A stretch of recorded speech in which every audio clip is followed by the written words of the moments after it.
Well, Kiss fans, Rambo from Kiss fan from Kennett again, and I said I was going to do a part two for Paul Stanley, and this is the only member of Kiss I'm going to do a part two for, and this one's only going to be short because all I'm really doing is I just basically all my episodes are just talking about who the members are, what their roles were, and talking a little dirt, about a little about their dirty laundry. But this is just me, just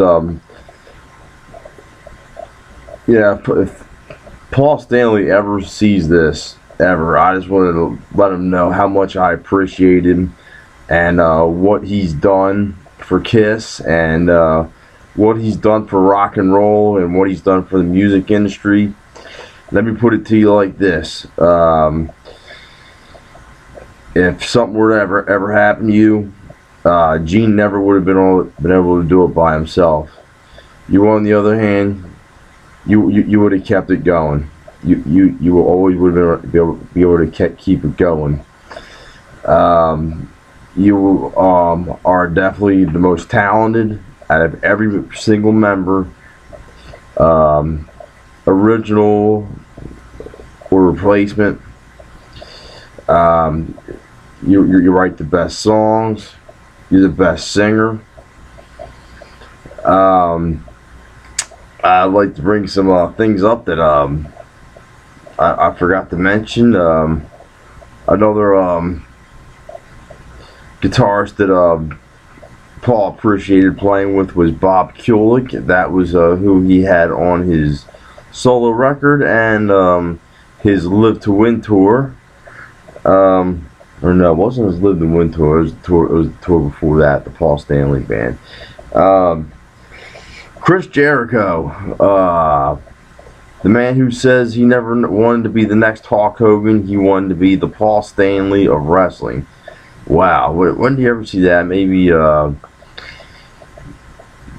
we see professional wrestlers saying they want to be the next Marilyn Manson of wrestling, or next Alice Cooper of wrestling. But wow, to say something like that, I mean, that's, that takes a special someone for a professional wrestler to say, I want to be the next Paul Stanley of I want to be the Paul Stanley of professional wrestling. Another thing I forgot to mention, that he had a hobby as an artist. He sells his artwork online. It's good stuff. If I could afford it, I'd buy it. I'd have them on my wall.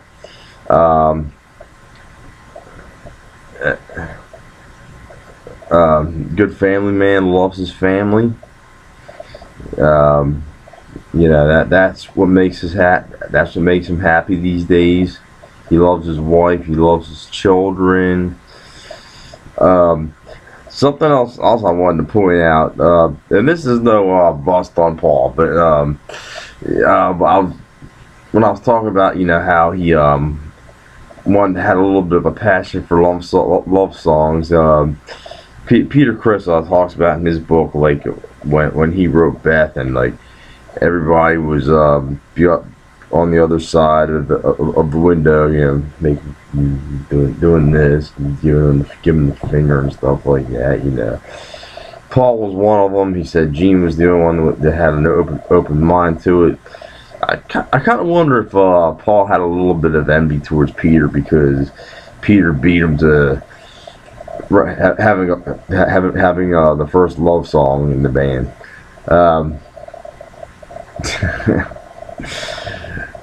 Whatever, just cracking up funny. But thank you, Paul Stanley, for being you, and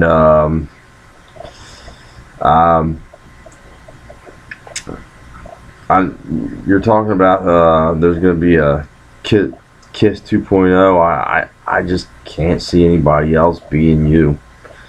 But thank you, Paul Stanley. I'm glad that you are the greatest rock star in the world, and the coolest band in the world. Like I said, you don't get enough credit. You don't get nearly enough credit as a singer.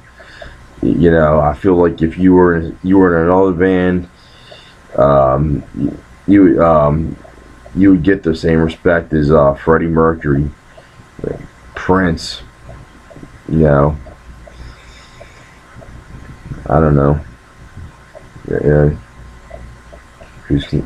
whoever else people consider a great singer, but you know, since you were a part of a band that people didn't take seriously, um, you're never in a list of greatest singers of all time, but you are definitely in my top three.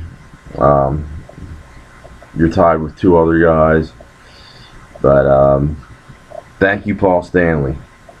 My next episode is going to be about Gene Simmons next week, and before I get to the replacement members, I got a little statement to make before I get to the replacement members. So I will see you all next week. Everybody take care.